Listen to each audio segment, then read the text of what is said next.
اللہ الرحمن الرحیم الحمد للہ رب العالمین والعاقبۃ للمتقین والصلاۃ والسلام علی سید الانبیاء والمرسلین اما بعد فاعوذ باللہ من الشیطان الرجیم بسم اللہ الرحمن الرحیم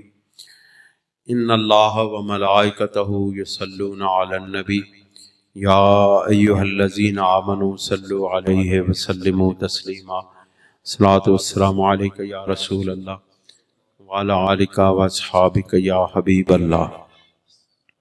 الصلاۃ والسلام علیک یا رسول اللہ۔ آج میں آپ کے سامنے سورہ ہود کی تفسیری نکات کی ابتدا کر رہا ہوں۔ حالانکہ ہم پچھلے دروس میں سورہ توبہ تک پہنچے تھے، لیکن اب میں اس لیے سورہ ہود کی آیات آئندہ بیان کروں گا، کیونکہ اس سورہ مبارکہ میں قوموں کے عروج و زوال اور سابقہ اقوام کے اپنے انبیاء علیہ السلام کے ساتھ جو رویہ اور جو واقعات پیش آئے اور جن کی وجہ سے قوموں کو عروج ملا اور پھر ان کو زوال ملا، پھر وہ اپنے عروج پر پہنچنے کے بعد زوال کا شکار ہوئی، ان وجوہات کا ہم جائزہ لیں گے کہ وہ قومیں جب انبیاء علیہ السلام کی اطاعت میں آئیں اور ان کے تابع ہو کر چلیں اور دین اسلام کے اصولوں کی بنیاد پر انہوں نے اپنی زندگیاں گزاریں، تو اللہ تعالیٰ نے ان کو اپنے اس زمانے کے لحاظ سے عروج عطا فرمایا۔ لیکن جس وقت انہوں نے اپنے انتہائی عروج پر پہنچ کر ان انعامات کو جو ان کو اللہ رب العزت نے انبیاء علیہ السلام کے وسیلہ سے اپنے فضل سے عطا فرمائے تھے، جب انہوں نے ان کو اپنے زور بازو کے ذریعے سے حاصل ہونے کا سمجھا، یعنی انہوں نے یہ سمجھا کہ یہ جتنی ترقیاں ہیں، یہ جتنے عروجات ہیں، یہ جتنے معاملات ہیں، ان کو ہم نے اپنے زور بازو سے حاصل کیا ہے، اپنی ذہنی قابلیتوں کے ساتھ حاصل کیا ہے، اور اپنے ہی ان جو ہمارے پاس جو اس زمانے کے لحاظ سے ٹیکنالوجی ہے، جو اس لحاظ سے ہم نے حاصل کیا ہے۔ لیکن اس کے باوجود جب انہوں نے انبیاء علیہ السلام کی نافرمانی کی اور انبیاء علیہ السلام کی توہین کی، تو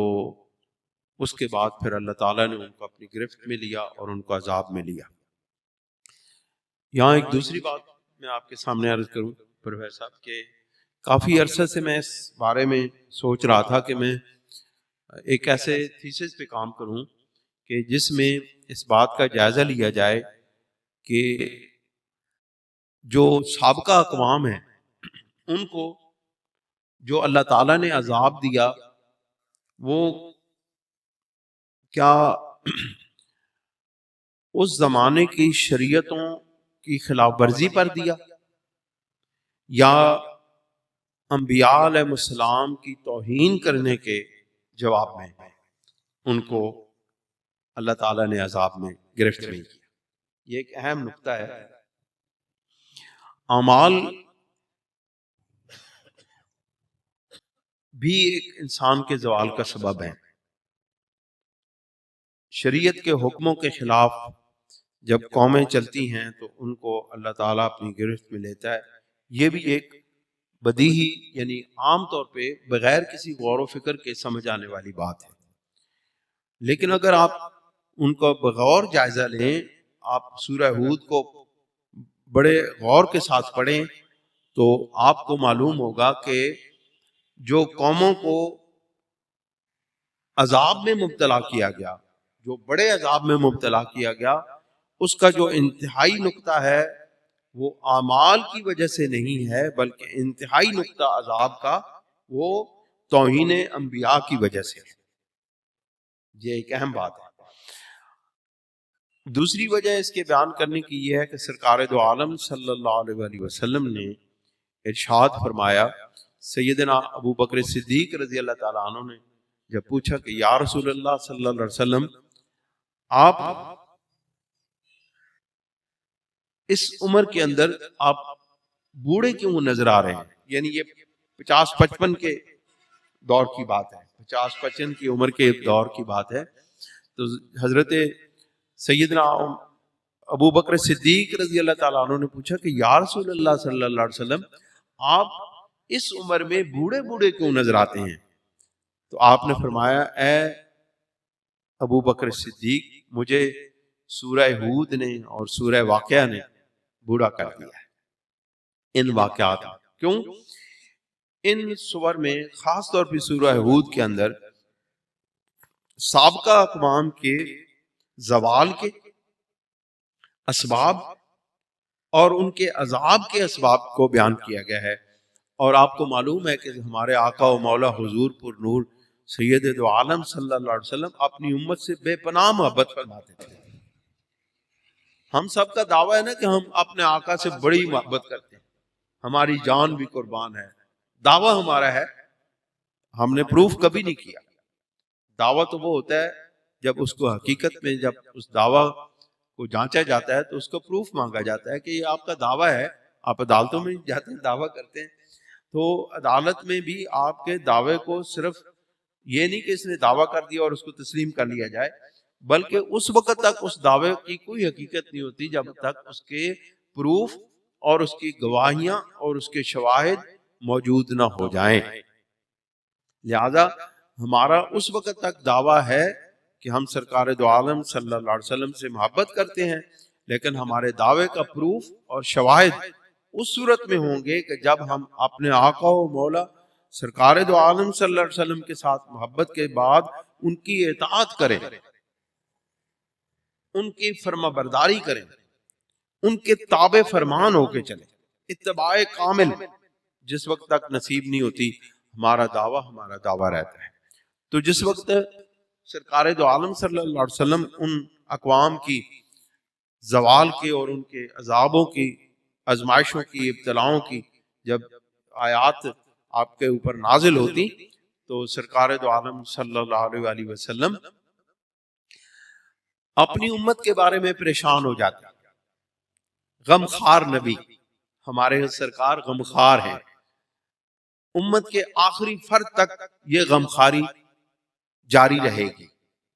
یعنی جب تک امت مصطفیٰ باقی ہے، نبی کریم علیہ الصلوۃ والسلام کی غمخواری اور غم گساری امت کے حق میں جاری رہے گی۔ تو سرکار دو عالم صلی اللہ علیہ وسلم چونکہ اپنی امت کو عذاب الہی سے بچانا چاہتے تھے، اور ہر وقت آپ کی یہی دعا ہوتی، اللہم رب ہب لی امتی، رب ہب لی امتی، یا اللہ تو میری امت کو بس میرے حوالے کر دے، مجھے بخش دے، مجھے ہبہ کر دے۔ تو اللہ تعالیٰ نے ان آیات کو نازل فرمایا۔ اس کی ابتدا ہے بسم اللہ الرحمن الرحیم، الف لام را۔ اس پر کئی مرتبہ پہلے حروف مقطعات پر گفتگو ہو چکی ہے کہ یہ وہ قرآن مجید کے حروف ہیں، یہ آیات ہیں کہ جن کا صحیح معنی اللہ تعالیٰ اور اس کے محبوب صلی اللہ علیہ وسلم کو ہی معلوم ہے۔ اس کے علاوہ ان الفاظ کے معنی یہ بہت بڑے گہرے سمندر ہیں معنی کے، یہ بھی یاد رکھیں، یہ صرف الفاظ نہیں ہیں، یہ صرف الف لام را کاف ہا یا عین صاد خا میم عین سین کاف یہ تا ہا، یہ صرف الفاظ نہیں ہیں بلکہ یہ معانی کے سمندر ہیں۔ اس وجہ سے اب سوال پیدا ہوتا ہے کہ اللہ تعالیٰ نے تمام قرآن مجید کو اہل ایمان کے لیے نازل کیا، تو ان آیات کو حضور سرور دو عالم صلی اللہ علیہ وسلم کے ساتھ تخصیص کیوں دی؟ اس کی وجہ یہ ہے کہ قرآن مجید کے انوارات و تجلیات کی ایک صورت ہے اور ایک معنویت ہے۔ صورت سے تو ہم سب آگاہ ہیں اور سورت ہم سب پڑھ بھی لیتے ہیں، ظاہری طور پہ ہم ان الفاظ کو پڑھ بھی لیتے ہیں، کئی مرتبہ ان الفاظ کے اثرات بھی ہمارے اوپر ظاہر ہو جاتے ہیں اور ہم ان ظاہری اثرات سے ہی اتنے زیادہ متاثر ہوتے ہیں کہ ہمارے رونگٹے کھڑے ہو جاتے ہیں۔ لیکن حقیقت میں جو قرآن مجید کے حقائق ہیں، جو ان سورتوں میں، جو ان آیات میں، جو ان الفاظ میں جو حقائق پوشیدہ ہیں، ان حقیقتوں کے انوارات اور تجلیات کو برداشت کرنا ہمارے بس کی بات نہیں ہے۔ یہ علماء راسخین کا کام ہے، والراسخون فی العلم، کہ جو علم کے اندر رسوخ حاصل کر چکے ہیں، جو معارف الہیہ کے اندر ان کی حقیقتوں اور گہرائیوں میں جا چکے ہیں، یہ صرف ان اولیاء اللہ کا ہی حصہ ہے۔ اب یہ کیا ہو گیا؟ ایک صورت ہو گئی جو عوام کا حصہ، معانی اور آیات کے حقائق ہو گئے جو اولیاء کاملین کا، مجتہدین کا، صحابہ کرام کا، اہل بیت اطہار کا حصہ، اور پھر اس سے بھی اوپر اعلیٰ درجے کے معارف اور عقائد جن سے نہ اولیاء واقف، نہ صلحاء واقف، نہ صدیقین واقف، نہ صحابہ کرام واقف، نہ اہل بیت اطہار واقف، صرف اور صرف وہ راز ہیں میرے محبوب کریم صلی اللہ علیہ وسلم کے اور اللہ رب العزت کے درمیان۔ بس اللہ تعالیٰ کے حکم سے سرکار دو عالم صلی اللہ علیہ وسلم نے اگر کسی صحابی کو، اپنے اہل بیت اطہار میں سے کسی کو، اگر ان حقائق اور معارف کے ایک ذرہ سے آگاہ کر دیا تو آپ یقین جانیے ان کے قلوب علم و معارف کے سمندر بن گئے۔ اللہ کریم پھر ارشاد فرماتے ہیں کہ کتاب احکمت آیاتہ، یہ وہ کتاب ہے جس کی اللہ تعالیٰ نے آیتوں کے احکامات کی صورت میں آیتوں کا نزول کیا ہے۔ احکمت آیاتہ، اس کی آیتیں احکامات کو بیان کرتی ہیں۔ ثم فصلت من لدن حکیم خبیر، یہ احکامات کو بیان کرتی ہیں، پھر حکیم اور خبیر رب ذوالجلال کی طرف سے جس کو عطا ہوتی ہیں، پھر اللہ تعالیٰ ان آیات کے احکامات کی تفصیلات سے ان کو آگاہ کر دیتا ہے، ان کی جزیات سے اللہ تعالیٰ ان عوام الناس کو اور لوگوں کو، اہل علم کو، صلحاء کو، اولیاء کو اللہ تعالیٰ ان آیات کے احکامات کے معارف سے آگاہ کر دیتا ہے۔ بات سمجھے کہ نہیں؟ اللہ تعالیٰ نے ہمیں حکم عطا فرمایا کہ اقیم الصلاۃ، نماز قائم کرو، وآتوا الزکاۃ، اور زکوٰۃ ادا کرو، اور شہر رمضان الذی انزل فیہ القرآن، رمضان کا مہینہ جس میں قرآن حکیم کو نازل کیا، اس کے اندر اللہ تعالیٰ نے رمضان کے روزوں کے رکھنے کا حکم عطا فرمایا، حج کرنے کا حکم عطا فرمایا۔ یہ احکامات ہیں جو اللہ تعالیٰ نے نبی کریم علیہ الصلوۃ والسلام کے ذریعے سے اپنی امت کو عطا فرمائے۔ اب اللہ تعالیٰ نے فرمایا کہ ہم نے احکامات نازل فرمائے، پھر اللہ تعالیٰ نے ان احکامات کے جزیات کو تفصیل کے ساتھ لوگوں کے سامنے رکھا۔ حضرت امام فخر الدین رازی رحمۃ اللہ علیہ اس بارے میں ارشاد فرماتے ہیں،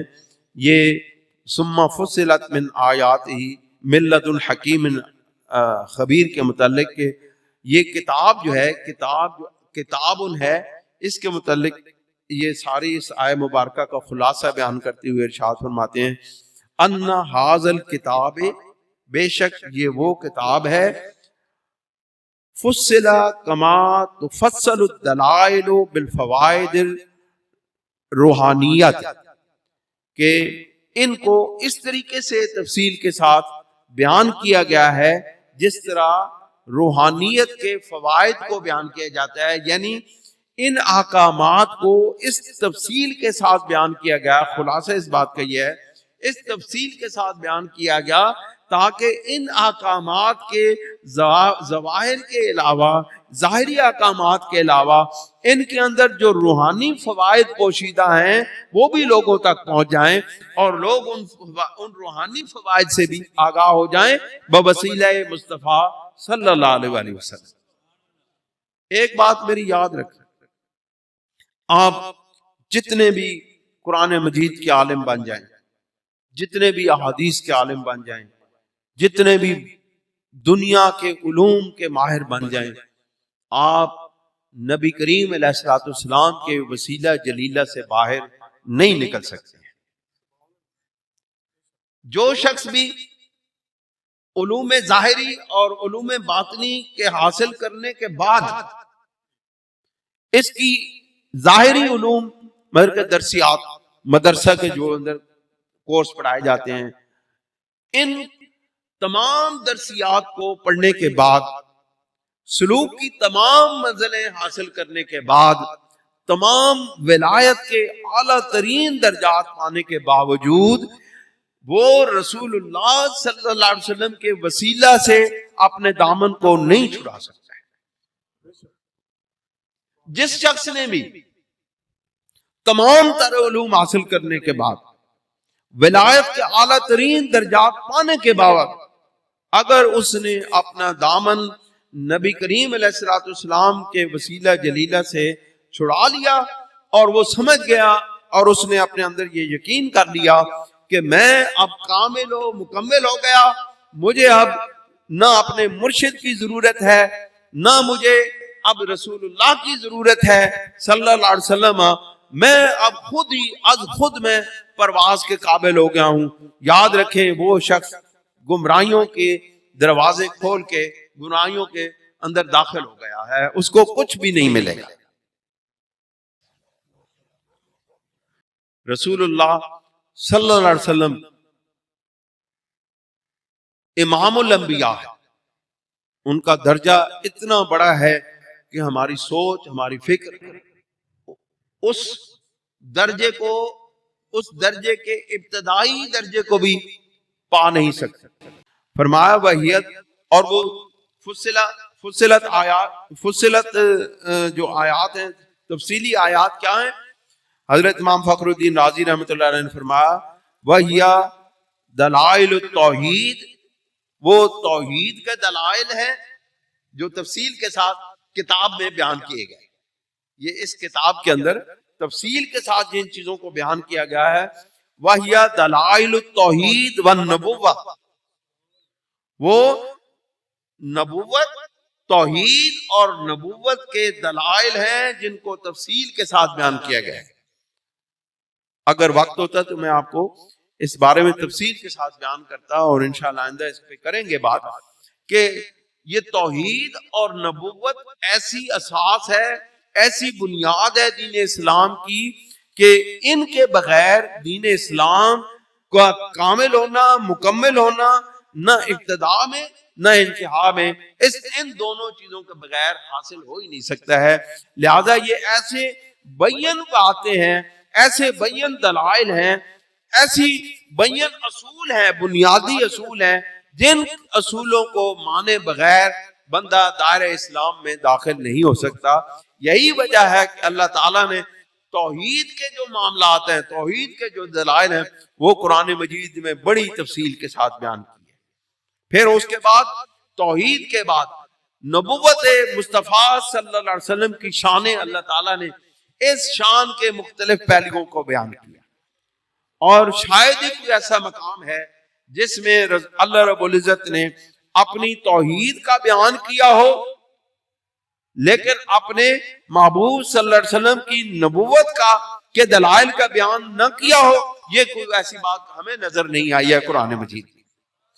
جہاں جہاں اللہ تعالیٰ اپنی توحید کا ڈنکا بجاتا ہے، اپنی توحید کو بیان کرتا ہے، اپنی توحید کو ثابت کرتا ہے، بالکل بیان ہی انہی مقامات پر اپنے محبوب کی شانوں کو بیان کرتا ہے. اس کا مطلب یہ ہے کہ اے لوگو،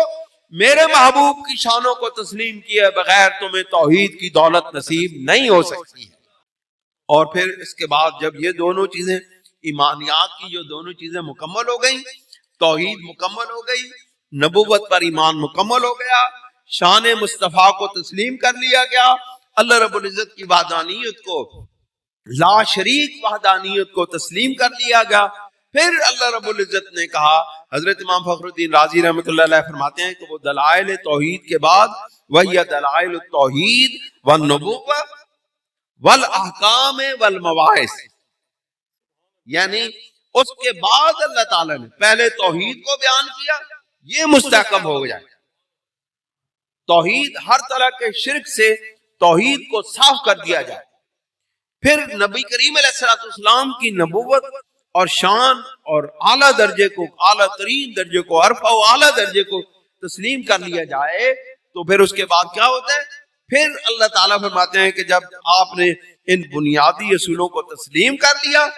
اب تمہیں احکامات دیے جاتے ہیں، ہن تہاڈی نماز بھی قبول ہوئے گی، ہن تہاڈی زکوٰۃ بھی قبول ہوئے گی، ہن تہاڈا حج بھی قبول ہوئے گا، ہن تہاڈے عمرے بھی قبول ہون گے، ہن تہاڈا مسجد آنا بھی قبول ہوئے گا، مسجد جانا بھی قبول ہوئے گا، عبادتاں بھی قبول ہون گیاں، تہجد بھی قبول ہون گے، نوافل بھی قبول ہون گے۔ اس تو بغیر جس وقت تک تساں میرے محبوب دی شان نو تسلیم نہ کیتا، تہاڈے متھے زمیناں تے رگڑے جان گے، تسی متھے کھساؤ گے زمیناں تے، لیکن قبولیت کا شرف حاصل نہیں کر سکن گے، کیونکہ اس تو پہلے، ان احکامات تو پہلے، عمل کرنے تو پہلے تانوں میرے محبوب دی غلامی اختیار کرنی پائے گی۔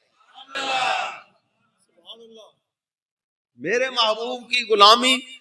اختیار کیے بغیر سجدہ سجدہ نہیں ہے، رکوع رکوع نہیں ہے، اور دیگر عبادات عبادات نہیں ہے۔ پھر امام فرماتے ہیں، امام راضی، والمواعظ، اور اس کے بعد پند و نصیحت، تبلیغ دین، پھر تسی کسے نو سمجھا سکتے ہو، پہلے اللہ دی وحدانیت تو منو، پھر میرے محبوب دیا شانہ دے اگے سر تسلیم خام کرو، پھر میرے محبوب نے جو جو حکم دیتے اور جو جو کیتا، جو جو تانوں آکھیا، اس تے عمل کر کے اس تو بعد پھر کسی نو دسنا تے ٹور پاو، ہے میں بسترے موڑے تے رکھ کے تے نہ بوئے بوئے پھرو، کیوں؟ تبلیغ دین کے لیے بھی ایک معیار چاہیے، تبلیغ دین کے لیے بھی کسی کو اللہ کا حکم سنانے کے لیے بھی اس کے پیچھے علم چاہیے، اس کے پیچھے روحانیت چاہیے، اس کے پیچھے عمل کی طاقت اور قوت چاہیے۔ اگر میں آپ کو اپنے عمل کی طاقت کے بغیر، اپنے ایمان کی قوت کے بغیر میں اگر آپ کو تبلیغ دین کروں گا، وہ آپ کے سروں سے اتر جائے گی، وہ آپ کے دلوں کے اندر ایک ذرہ بھی نہیں ٹپکے گی، اور اسی طرح فضول آپ کا بھی بیٹھنا، میرا بھی بیٹھنا فضول ہو جائے گا۔ جب تک ہم اللہ تعالیٰ کی وحدانیت پر، رسول اللہ کی نبوت پر، شان مصطفیٰ کو تسلیم کرتے ہوئے احکامات مصطفیٰ کو تسلیم کریں گے، اس کے بعد ہم کسی کو نصیحت کرنے کے قابل ہوں گے۔ یہ درجات ہیں مواعظ کے تک پہنچنے کے، یہ درجات ہیں تبلیغ دین تک پہنچنے کے۔ بات سمجھ گئے؟ اللہ تعالیٰ ہمیں عمل کی توفیق عطا فرمائے۔ موسم بھی خراب ہے، ہم نے یہ لیٹ بھی شروع کیا ہے، لیکن چلیں آپ کا یہاں پہ آنا اللہ تعالیٰ قبول و منظور فرمائے۔ وآخر دعوانا ان الحمدللہ رب العالمین۔